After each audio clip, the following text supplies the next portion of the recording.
السلام علیکم دوستو، کیسے ہو آپ؟ امید ہے کہ آپ سب خیریت سے ہوں گے۔ دوستو، آج کی ویڈیو میں عزازیل کے بارے میں بات کریں گے، جسے ہم ابلیس کے نام سے بھی جانتے ہیں۔ ویڈیو شروع کرنے سے پہلے آپ سب سے گزارش ہے کمنٹ میں استغفر اللہ لکھ دیں اور ویڈیو کو لائک کر کے ہمارے یوٹیوب چینل کو سبسکرائب کر دیں۔ جیسا کہ ہم سب جانتے ہیں کہ اللہ ہی ہے جس نے ساری مخلوق کو پیدا کیا، پھر چاہے وہ انسان ہو، فرشتے ہو یا جنات ہو، سب کچھ اسی کا بنایا ہوا ہے۔ سب سے پہلے اللہ نے دو مخلوق کو پیدا کیا، ایک نوری اور دوسری ناری۔ نوری یعنی وہ مخلوق جسے اللہ نے نور سے بنایا، یا پھر ہم جسے فرشتوں کے نام سے بھی جانتے ہیں۔ دوسری مخلوق ناری، یعنی کہ وہ مخلوق جنہیں اللہ نے آگ سے پیدا کیا، جن کو جنات کہا جاتا ہے۔ فرشتے دن اور رات اللہ کی عبادت کیا کرتے تھے۔ ان میں میل اور فیمیل نہیں ہوتے، اس لیے ان کی نسل نہیں چلتی تھی۔ وہی دوسری طرف جنات کی نسل خوب پھیلتی تھی۔ اللہ نے انہیں اپنی عبادت کے لیے بنایا تھا۔ ان کو بنانے کا مقصد تھا کہ وہ اللہ کو جانے اور ہمیشہ اس کی عبادت کرے اور اطاعت کرے، اور ہر مسلمان اس پر ایمان رکھتا ہے کہ قرآن اور حدیث میں ان مخلوقات کے بارے میں جو کچھ ہے سب سچ ہے۔ انہی مخلوق میں سے ایک ہے جس کا نام عزازیل تھا۔ اللہ نے جناتوں کو دہکتی ہوئی آگ سے پیدا کیا۔ حضرت آدم علیہ السلام کی پیدائش سے 144,000 سال پہلے اللہ نے سموہ جنات کو پیدا کیا، جسے اللہ نے زمین پر بھیج دیا۔ تقریباً 3,000 سال گزرنے کے بعد اس نے شادی کر کے پھر اس کی اولادیں پھیلنا شروع ہوئی۔ پہلے تو یہ قوم اللہ کی فرما بردار تھی، پھر قوم اللہ کی نافرمانی میں مبتلا ہو گئی۔ ان کی بدعمالیاں بڑھتے گئی، پھر اللہ نے ان کو موت دینا شروع کر دیا۔ ان میں سے جو نافرمان تھے وہ مارے گئے، اور جو فرما بردار تھے وہ بچ گئے۔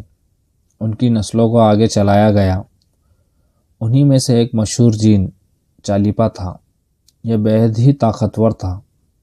اس کا چہرہ شیر مانند تھا، اور اس کی بیوی جس کا نام تبلیس تھا، اس کا چہرہ بھیڑیے کے جیسا تھا۔ تبلیس بہت دلیر اور طاقتور تھی۔ پورے قوم میں اس کا احترام کیا جاتا تھا۔ پھر اس قوم کے ایک بچے کی پیدائش ہوئی جس کا نام تھا عزازیل، جسے آج ہم ابلیس کے نام سے جانتے ہیں۔ اس نام کے علاوہ اور بھی مذاہب میں اس کا ذکر موجود ہے۔ یونانی کتابوں میں اسے اپولیا نام سے جانا جاتا ہے۔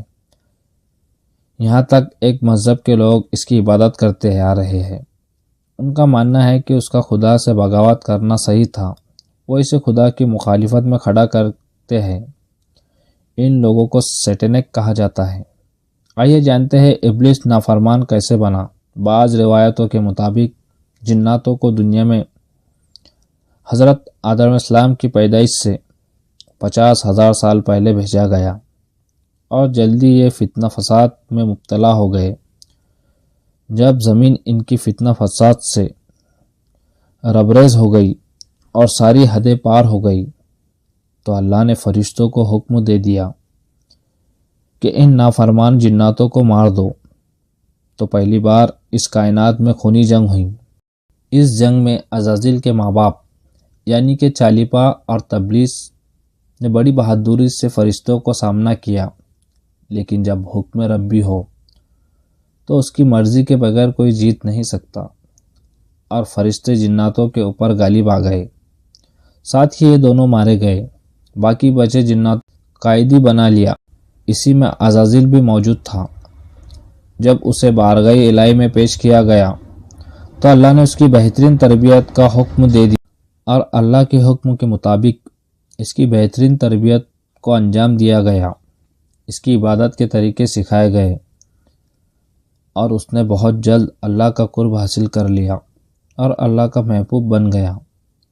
اس وقت اس کے مقابلے میں کوئی نہیں تھا۔ وہ اپنی عبادت کے ذریعے اس مقام پر پہنچ گیا کہ اسے عابد کہہ کر پکارا جانے لگا۔ حضرت کعب بن اعوان رحمۃ اللہ علیہ فرماتے ہیں کہ وہ 40,000 سال تک جنت کا خزانچی رہا، 80,000 تک فرشتوں کے ساتھ رہا۔ عزازیل ایک ممبر پر درج کیا کرتا تھا، وہاں پر حضرت میکائیل، حضرت جبرائیل، حضرت اسرافیل اور حضرت اسرائیل علیہ السلام بیٹھ کر اس کا درس سنتے تھے۔ اللہ جانتا تھا کہ یہ ایک دن سرکشی میں مبتلا ہوں گا اور کفر پر اس کا خاتمہ ہوگا۔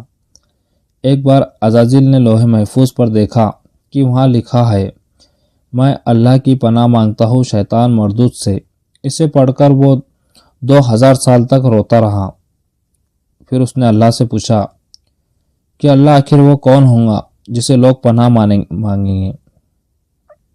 اللہ نے فرمایا کہ ایک ایسا بندہ کہ وہ ایک حکم کی نافرمانی کرے گا اور وہ شیطان بنا دیا جائے گا۔ عزازیل نے اسے دیکھنے کی خواہش ظاہر کی، تبھی اللہ نے فرمایا تو بہت ہی جلد اسے دیکھے گا۔ اس کے بعد عزازیل ہر وقت یہ سوچتا کہ آخر کون اللہ کی نافرمانی کر سکتا۔ اسے خوف ہوا اور وہ کثرت سے اللہ کی توبہ اور عبادت کرنے لگا۔ یوں ہی وقت بیت گیا۔ ہزاروں سال گزرنے کے بعد جب سب نے یہ سنا اللہ ایک ایسی مخلوق پیدا کر رہا ہے جسے بنانے کے لیے دنیا کے ہر کونے میں سے مٹی لائی گئی ہے، پھر اللہ نے آدم علیہ السلام کے پتلے کو بنایا اور یہ کئی سالوں تک بنا رکے پڑا رہا، اور عزازیل جبکہ وہاں سے گزرتا تو گھبرا جاتا اور پتلے کو مارتا، اور مارتے وقت اس میں کھنکھناتے مٹی کی آواز سنائی دیتی۔ آخر وہ دن بھی آیا کہ اللہ نے اعلان کر دیا، وہ زمین پر ایسی مخلوق پیدا کریں گا جو میری بات کو زمین پر نافذ کرائیں گا۔ فرشتوں نے جواب دیا، اے رب، یہ زمین پر فتنہ اور فساد پھیلانے کا ذریعہ بنیں گے۔ فرشتوں نے کہا، اللہ ہم بھی تو تیری عبادت کرتے ہیں، تیری پاکی بیان کرتے ہیں۔ اس پر اللہ نے کہا، تم میری تدبیر نہیں سمجھ سکتے۔ اللہ حضرت آدم علیہ السلام کو تمام چیزوں کے نام سکھائے اور انہیں فرشتوں کے سامنے پیش کر کے فرمایا کہ تم ان کے نام بتاؤ۔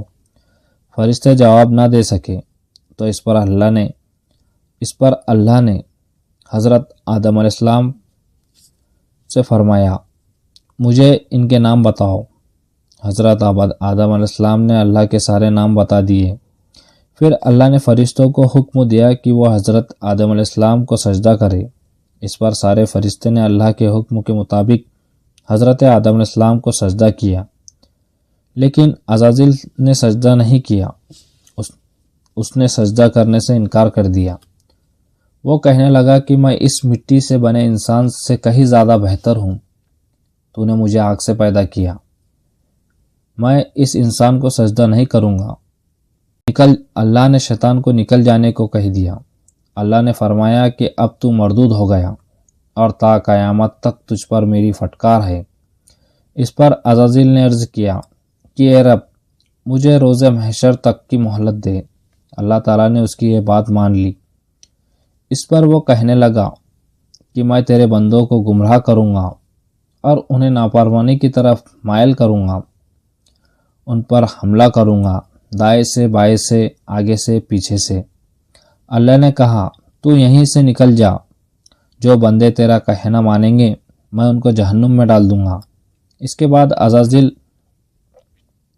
ابلیس بن گیا۔ اس کی ایک نافرمانی کی وجہ سے اس کی ہزاروں سالوں کی عبادت ضائع ہو گئی۔ اسے عرش سے فرش پر پھینک دیا گیا۔